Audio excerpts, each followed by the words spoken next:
ప్రభువైన యేసుక్రీస్తు నామములో కూడి వచ్చిన మీ అందరికీ మా ప్రత్యేకమైన వందనాలమ్మా. బాగున్నారు నాన్న? Praise the lord. దేవునికి స్తోత్రం. ఈనాటి వాక్య ధ్యానం వెళ్ళిపోదాం బిడ్డారా.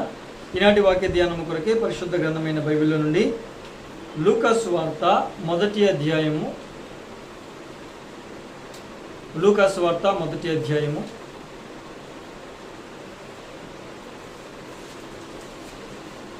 13వ వచనం.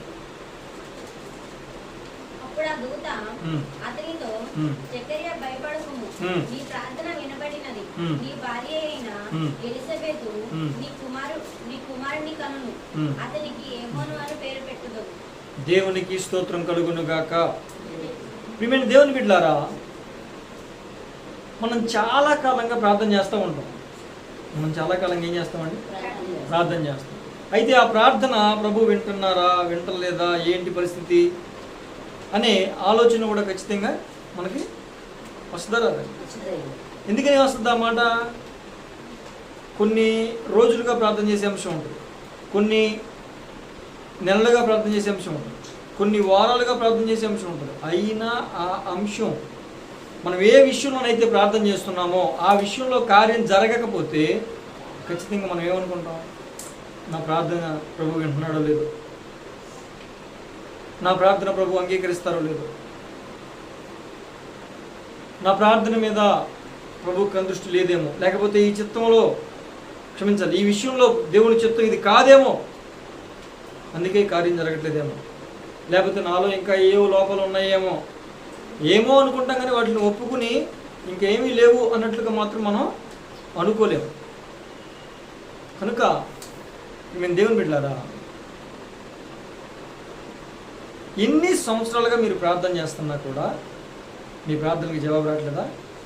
మీరేమనుకుంటున్నారు? నా ప్రార్థన దేవుడు వినలేదు, ఇక నా జీవితం ఇంతే, నా కుటుంబం ఇంతే, నా బ్రతికింతే,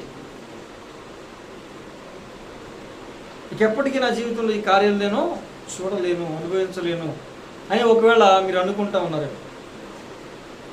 కానీ ప్రభు ఈ వాక్యం ద్వారా మనతో మాట్లాడుతున్న మాట ఏంటంటే, ఖచ్చితంగా ప్రభువు మీకు మేలు చేస్తాడు, మీ కొరకు మేలు దాచి ఉంచుతాడు, దాచి ఉంచాడు. ఆయన యందు భయభక్తులు గల వారి ఎడల ఆయన దాచి ఉంచిన మేలు ఎంతో గొప్పది. అంటే ఆయన దాచి ఉంచిన మేలు చాలా గొప్పది. అయితే మనం ప్రార్థన చేసి మనం అలసిపోతున్నాం. కానీ మనం అడిగిన దానికన్నా, ఊహించిన దానికన్నా, మీరు అడిగిన దానికన్నా, ఊహించిన దానికన్నా అత్యధికమైన మేలు మీ కుటుంబంలో, మీ వ్యక్తిగత జీవితంలో మీరు పొందుకోబోతున్నారు. దేవునికి స్తోత్రం. ఖచ్చితంగా ఆ మేలు మీరు అనుభవిస్తారు.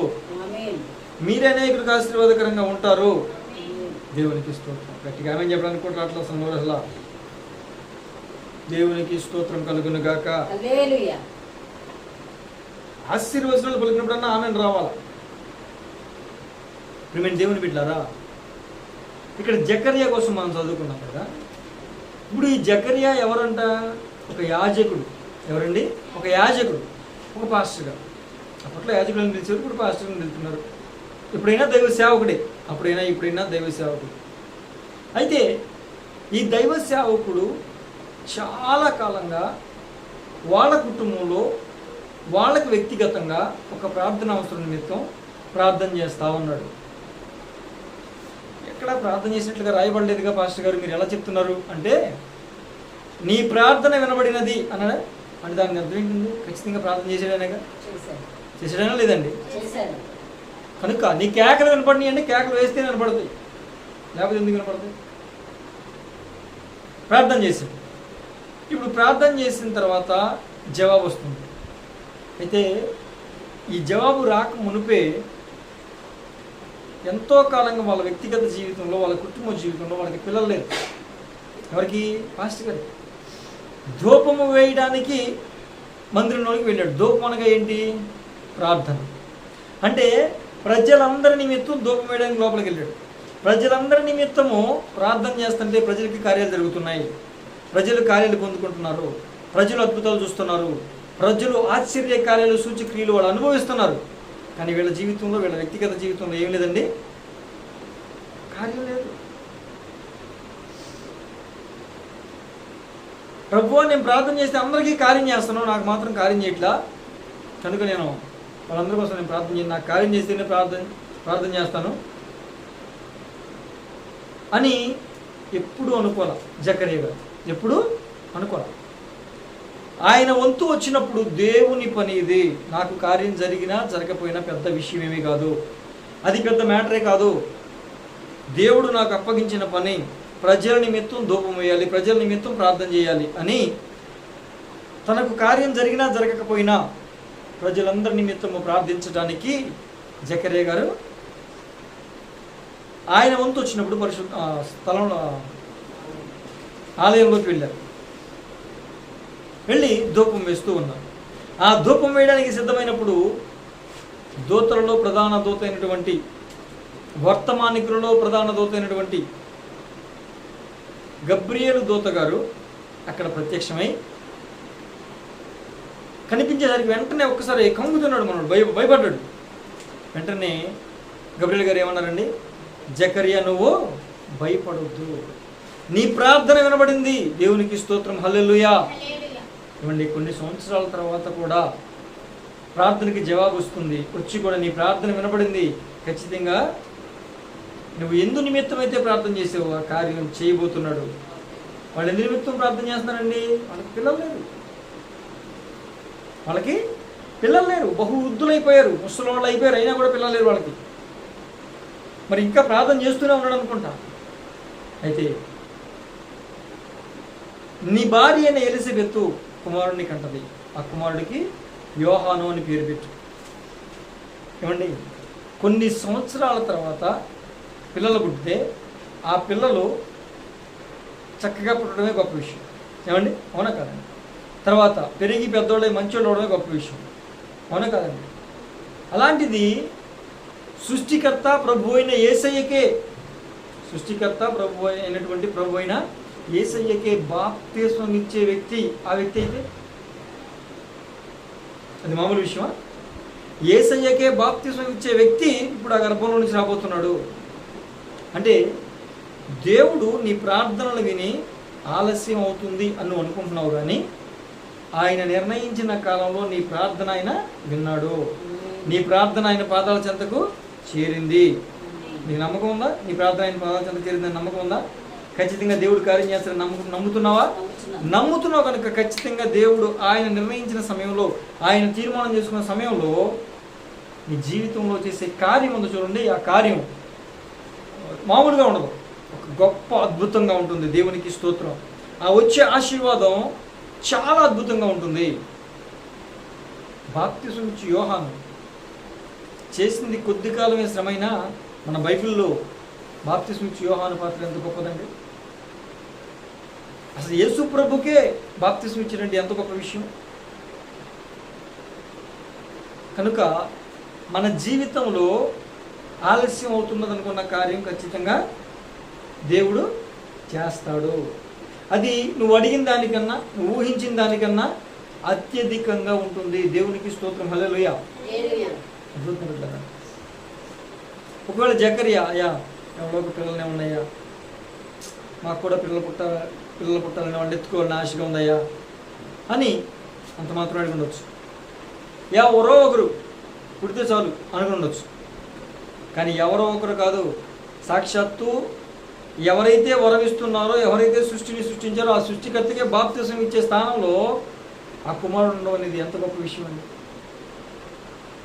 రేపొద్దున నీ విషయంలో అయినా నా విషయంలో అయినా ప్రభువు నీ ప్రార్థన ఆయన విన్నాడు, విని తగిన కాలంలో జవాబు పంపుతున్నాడు. దేవునికి స్తోత్రం. కనుక నా ప్రార్థనకి జవాబు రాలా, నా ప్రార్థనకి ఇక దేవుడు ఇట్లేదు కాబట్టి ఇది దేవుని చిత్తం కాదేమో, ఇక నా జీవితం ఇంతే, నా బ్రతికింతే, నా జీవితం మారదు అని నువ్వు అనుకోవద్దు, దిగులు పడొద్దు, బాధపడొద్దు.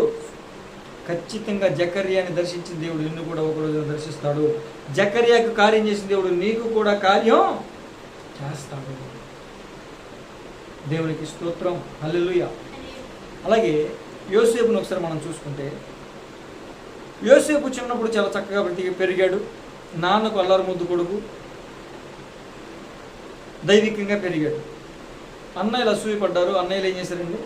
తిట్టారు, తర్వాత కొట్టారు, తర్వాత గోతులో పడేశారు. చంపాలని ప్లాన్ చేశారు.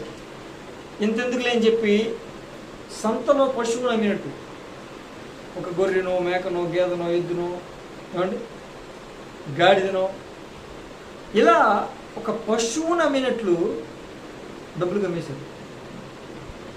బాధపడుంటాడా? బాధపడ్డాడు. అమ్మేసిన తర్వాత ఆ ఐగుప్తు దేశానికి వెళ్ళిన తర్వాత బానిసగా ఉన్నాడు.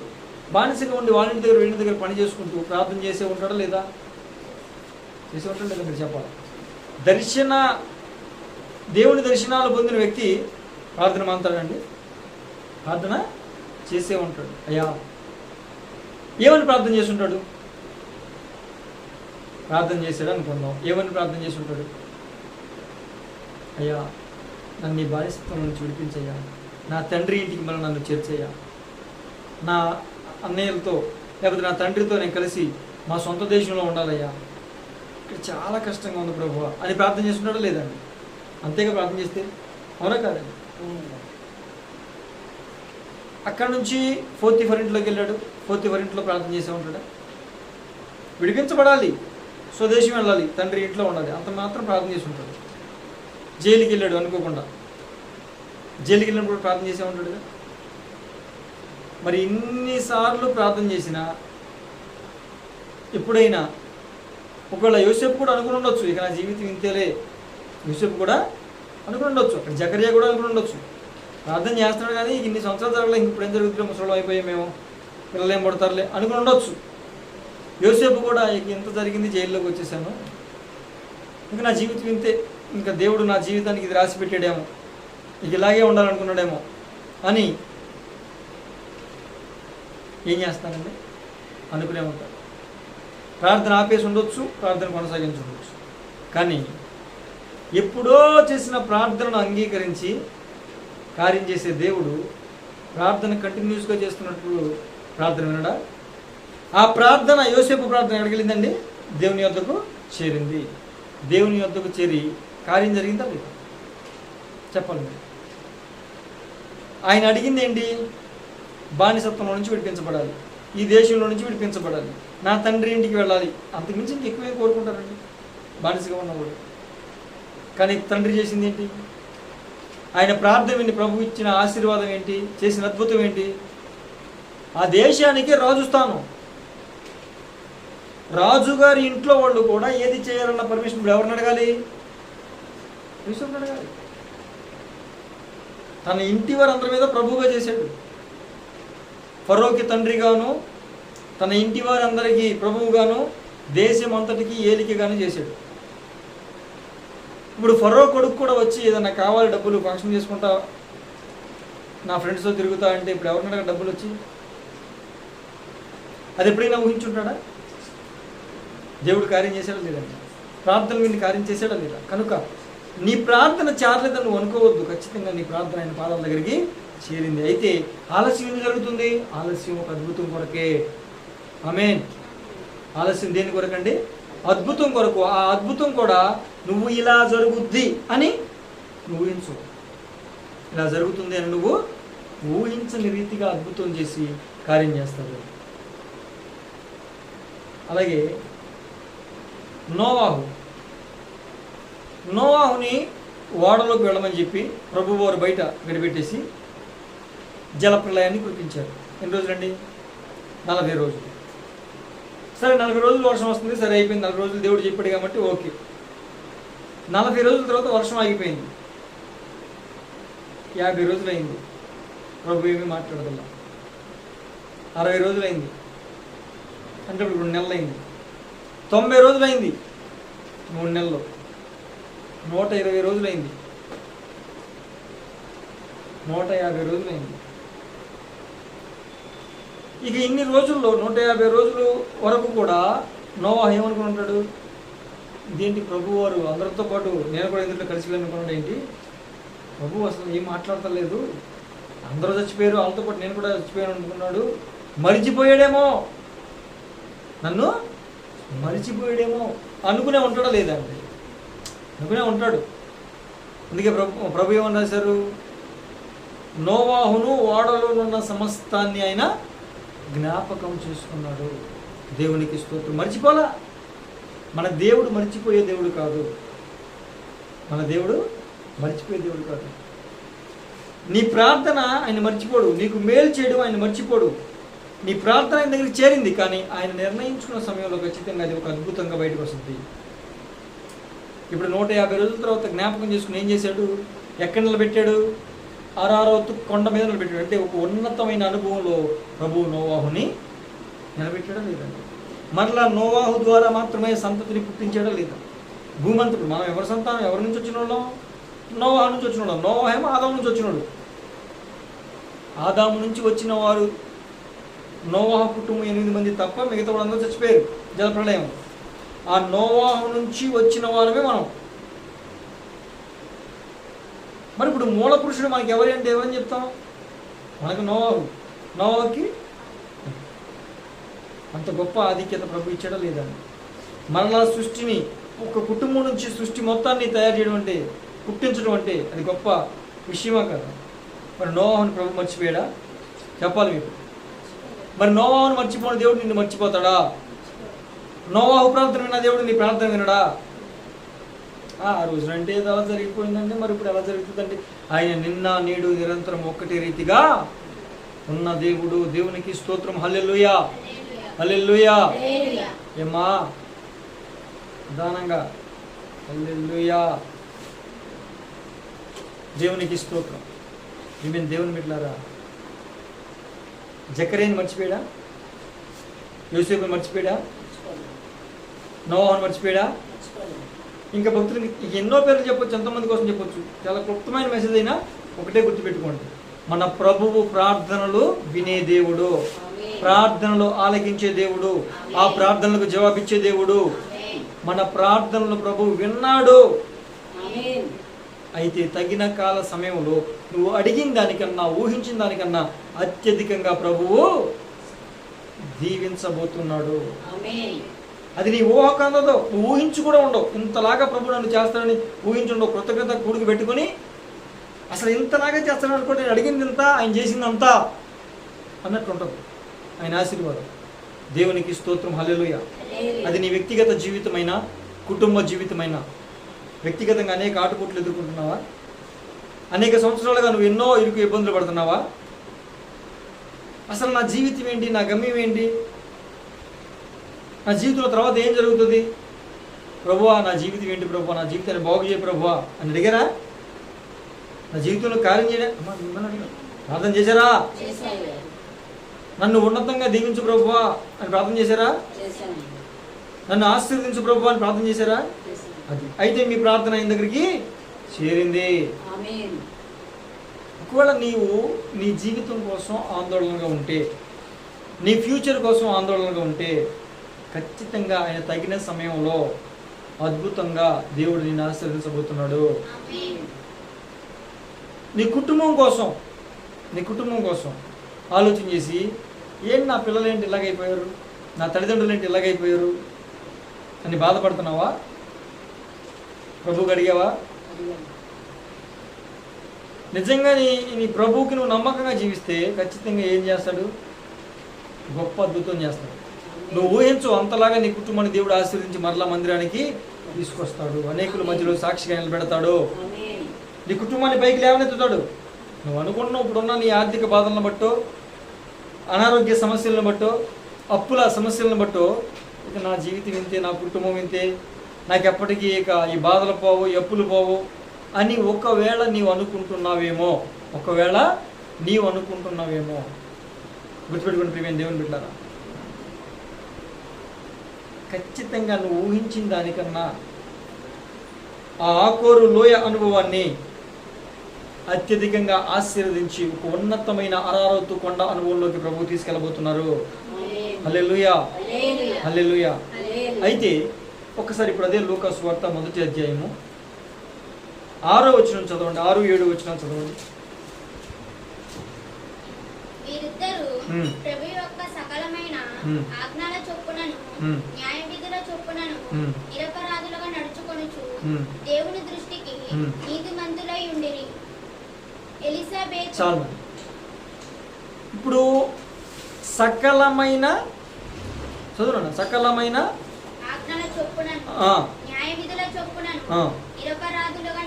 చూసారా, దేవుని మళ్ళీ ఇందులో కండిషన్ ఉంది. ఖచ్చితంగా దేవుడిని ప్రార్థన విన్నాడు. ఆ జవాబు త్వరగా రావాలంటే నువ్వు ఎలా ఉండాలి? నమ్మకత్వాన్ని కలిగి ఉండాలి, యథార్థతను కలిగి ఉండాలి, ఆజ్ఞల చొప్పున నడుచుకునే వ్యక్తిగా ఉండాలి. దేవునికి స్తోత్రం, హల్లెలూయా. ఇప్పుడు జకర్యా ఆజ్ఞల ప్రకారం నడుస్తున్నాడు, విధుల ప్రకారం నడుస్తున్నాడు, నమ్మకంగా ఆయనకు అప్పగించిన పని చేస్తున్నాడు. నువ్వు కూడా దేవునికి నమ్మకంగా ఉండాలి, ఆజ్ఞల ప్రకారం జీవించాలి. ఖచ్చితంగా నీ ప్రార్థన కూడా ఆయన పాదాల దగ్గరికి చేరుతుంది, జవాబు వస్తుంది. మరి యోసేపుని చూడు, యోసేపు ఆజ్ఞ ప్రకారం జీవించాడా? అప్పటికి ఇంకా ఆజ్ఞలు ఇవ్వాల. అయినా కూడా నేను పరిశుద్ధుని కనుక మీరు కూడా పరిశుద్ధంగా ఉండాలి అని ప్రభు చెప్పాడు కనుక, పరిశుద్ధంగా లేకపోతే ఆయన ఉగ్రతను కురిపిస్తాడు కనుక యోసేపు పరువు పోయినా పర్వాలేదని పరిశుద్ధతను కాపాడుకోవడానికి ప్రయాసపడ్డా లేదా? పారిపోయడం లేదా? పాపానికి దూరంగా పారిపోండి అని కొత్త నిబంధనలో రాశారు. యోసేపు ఆ కాలంలోనే చేసి చూపించడం లేదు. కనుక ఆ నమ్మకత్వం, ఆ పరిశుద్ధత, దేవుని ఎడల భయభక్తులు మనకుంటే ఖచ్చితంగా మన ప్రార్థన ప్రభువు వింటాడు. విని తగిన కాల సమయంలో ఉన్నతంగా ప్రభు మనల్ని దీవిస్తాడు. మరి నోవాహులో ఏం నమ్మకం ఉందని వాళ్ళకి వెళ్ళిపోయాడు. ఓడలోకి వెళ్ళక మునుపు 1 సంవత్సరం కాదు, 2 సంవత్సరాలు కాదు, 100 సంవత్సరాలు. ఎన్ని సంవత్సరాలు అండి? 100 సంవత్సరాలు పట్టింది. ఎందుకంటే ఓడ ప్రారంభించినప్పుడు 500 సంవత్సరాల వయసు గలవాడు నోవాహు. ఓడ ముగించిన తర్వాత 600 సంవత్సరాల వయసు గలవాడు అయ్యాడు. అంటే ఎన్ని సంవత్సరాలు కట్టాడు వాడ? 100 సంవత్సరాలు కట్టాడు. ఈ 100 సంవత్సరాలు ఎన్ని నిద్ర వచ్చి ఉంటాయి? ఎంతమంది అపహసించుంటారు? ఎలా వర్షం అన్నావుగా, ఏది 10 సంవత్సరాలు అయిపోయింది, 25 సంవత్సరాలు అయిపోయింది, 50 సంవత్సరాలు అయిపోయింది, 75 సంవత్సరాలు అయిపోయింది, 100 సంవత్సరాలు అయిపోయింది అన్నా కూడా ఎక్కడ తొట్టిల్లిపోకుండా తొలగి దేవుడు చెప్పాడు ఖచ్చితంగా చేస్తాడు. కనుక అవమానాలు వచ్చినా, అపహాసాలు వచ్చినా, నిందలు వచ్చినా, అవహేళనలు వచ్చినా, ఎవరి దగ్గర నుంచి సహాయం దొరకకపోయినా, ఎవరైనా ఇటున్న పొలాలు తీశారండి? కేవలం నోవాహు భార్య, 3 మగపిల్లలు, వాళ్ళ 3 భార్యలు, అంటే మొత్తం 8 మంది ఆ ఓడను కట్టారు. ఎంత కష్టం అండి 8 మంది ఆ ఓడను కట్టడం. మగవారు చేసినట్టు ఆడవారు పని చేయలేదు. కానీ తక్కువ చేస్తారా లేదా? ఆ ఆడవాళ్ళు కూడా నోవాహు భార్య కానీ, ఆ 3 కోడళ్ళే కానీ, మాకెందుకు వచ్చింది ఈ బాధలో, మాకెందుకు వచ్చింది ఈ తిప్పులో, మా మావయ్యకి ఏదో బయలుపడితే మేమేందుకు బాధపడాలా, అందరూ మమ్మల్ని చాలా అపహసిస్తున్నారు, అవహేళన చేస్తున్నారు, ఆమె జోకులు వేసుకుంటున్నారు, మీ మామయ్యకి ఏదో పిచ్చి పట్టి అలా చేస్తున్నాడు, మీకేమైంది, మీకు తెలివి లేదా, బుద్ధి లేదా అని అంటున్నారు అని ఎప్పుడైనా అనుకున్నారండి? మేము ఈ పని చేయము అని అనుకున్నారండి? నమ్మకంగా చేశారు, దేవుని కార్యాన్ని చూశారు. ఈ ఉగ్రతలో మిమ్మల్ని, మీ కుటుంబాన్ని కాపాడడం లేదండి. నమ్మకత్వం అనేది చాలా చాలా ప్రాముఖ్యమైన విషయం. ఆయన ఆజ్ఞలు పాటించడం అనేది చాలా ప్రాముఖ్యమైన విషయం. ఆ విధంగా మనం జీవించగలిగితే ఖచ్చితంగా దేవుడు నీ ప్రార్థన, నువ్వు ఏదైతే ప్రార్థన చేసావో ఆ ప్రార్థన విన్నాడని నమ్మకం ఉందా? ఇంకా ఏమోనండి మరి నా ప్రార్థన చేరిందో లేదో అని అనుకుంటున్నారా? మీరు ప్రార్థన చేయనప్పుడల్లా ఆ ప్రార్థన, మీరు ప్రార్థనలు అడిగినవన్నీ పొంది ఉన్నామని నమ్మమన్నాడా? నమ్మమన్నాడు లేదమ్మా? సందేహపడండి, చేసినంత వరకు డౌట్గా ఉండండి అన్నాడా? మీరు ఏదైతే ప్రార్థనలు అడుగుతారో అవి పొందుకున్నారని నమ్మండి అన్నాడు. అంతే, ఇంకో మాటలేదు.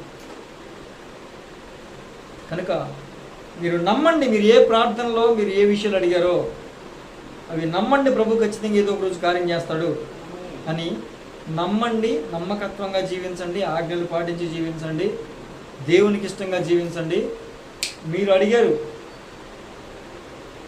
మీరు అడిగింది మీకు ఎంతగా కనిపించవచ్చు, నేను అడిగింది ఎంత అనుకోవచ్చు, కానీ ఆయన దృష్టిలో గోటి మీద ఉన్నటువంటి ఇసుక రేణు అంతా మనం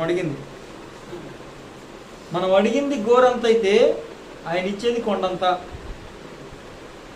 ఆ రోజు నీకు నీ వంతు ఏమవుతుంది? ఆశ్చర్యపోవటమే. నా జీవితంలో నిజంగా చాలామంది సాక్ష్యాలు వింటాం లేదండి, నిజంగా ఈ కార్యం ఇంతలాగా జరుగుద్దని నేను ఊహించలేదంటారు చాలామంది సాక్ష్యంలో. అలాంటి ఊహించని కార్యాలు చేయడమే మనం సేవిస్తున్న ప్రభు అయిన యేసయ్య పద్ధతి, విధానం. అర్థమవుతున్నా బిడ్డారా? కనుక మీరు అడిగిన దానికన్నా, ఊహించిన దానికన్నా అత్యధికమైన మేలు ప్రభువు మీకు చేయబోతున్నారు. కనుక అప్పటి వరకు మనం ఎలా జీవించాలండి? నమ్మకత్వం కలిగి జీవించాలి. ఆయన నిన్ను మర్చిపోలేదు. నువ్వు అనుకున్నావు నువ్వు పడ్డ చిన్న చిన్న కష్టాలు ఉంటాయి చూడండి, చిన్న చిన్న బాధలు ఉంటాయి చూడండి, అవన్నీ నువ్వు మర్చిపోయి ఉండొచ్చు. నువ్వు పడిన కష్టం, నువ్వు పడిన బాధ నువ్వు మర్చిపోయావు, అవి చిన్న చిన్నవి అని. కానీ దేవుడు ప్రతిదీ జ్ఞాపకం చేసుకుంటాడు. అయ్యో నా బిడ్డ ఎంత కష్టపడింది, ఈ విషయంలో ఎంత నలిగిపోయింది అని ప్రతి చిన్న విషయాన్ని కూడా ప్రభువు జ్ఞాపకం చేసుకుని దానికి సంబంధించి ఒక పెద్ద ఆశీర్వాదం ప్రభువు నీకు దయచేయబోతున్నారు. కనుక మీరు బాధపడాల్సిన అవసరం లేదు, నిరుత్సాహపడాల్సిన అవసరం లేదు, కృంగిపోవాల్సిన అవసరం లేదు. ఏంటి నా జీవితం ఎలాగైపోయిందని ఆందోళన చెందాల్సిన అవసరం లేదు. మరి ఏం చేయాలి? దేవుడు ఏదో ఒక రోజు ఖచ్చితంగా కార్యం చేస్తాడని ఒక నిరీక్షణతో ప్రభువుని కృతజ్ఞతాస్తుతులు చెల్లిస్తూ నమ్మకంగా జీవించడమే మన వంతు. దేవునికి స్తోత్రం. హల్లెలూయా, హల్లెలూయా. దేవుడు మీరు అడిగిన వాటికన్నా, ఊహించిన వాటికన్నా, మనం అడిగిన వాటికన్నా, ఊహించిన వాటికన్నా అత్యధికంగా ప్రభు మనల్ని దీవించునుగాక. అట్టి మేలుడు ప్రభు మన మీద కురిపించునుగాక. అంతవరకు మనం నమ్మకముగా జీవించుదుముగాక. ప్రార్థన చేసుకున్నాం.